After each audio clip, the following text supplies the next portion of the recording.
ചില സിനിമകൾ അവസാനിക്കുമ്പോൾ ആ സിനിമയുടെ എൻഡിങ്ങിൽ ആ സിനിമയിലെ ഹീറോ മരിച്ച് കാണുന്ന എല്ലാവരെയും ഫീലാക്കി കണ്ണു നിറച്ചിട്ടുള്ള 5 മലയാള സിനിമകൾ. നമ്പർ 5 ജോജു ജോർജിന്റെ കരിയർ തന്നെ മാറ്റിമറിച്ചിട്ടുള്ള ജോസഫ് സിനിമയുടെ ഈ ക്ലൈമാക്സ്.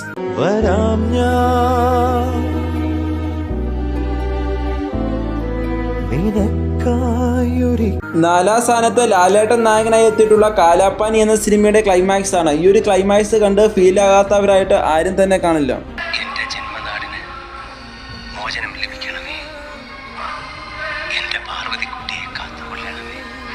മൂന്ന് ലാലേട്ടൻ നായകനായി എത്തിയിട്ടുള്ള ഉണ്ണികളെ ഒരു കഥ പറയാം എന്ന സിനിമയുടെ ഈ ക്ലൈമാക്സ്.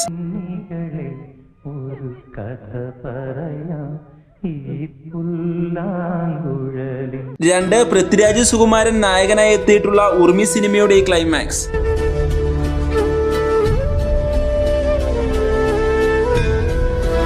1-ാം സ്ഥാനത്ത് 2018 എന്ന സിനിമയുടെ ക്ലൈമാക്സ് ആണ്. ഈ ഒരു ക്ലൈമാക്സ് കണ്ട് ഫീൽ ആകാത്തവരായിട്ട് ആരും തന്നെ കാണില്ല.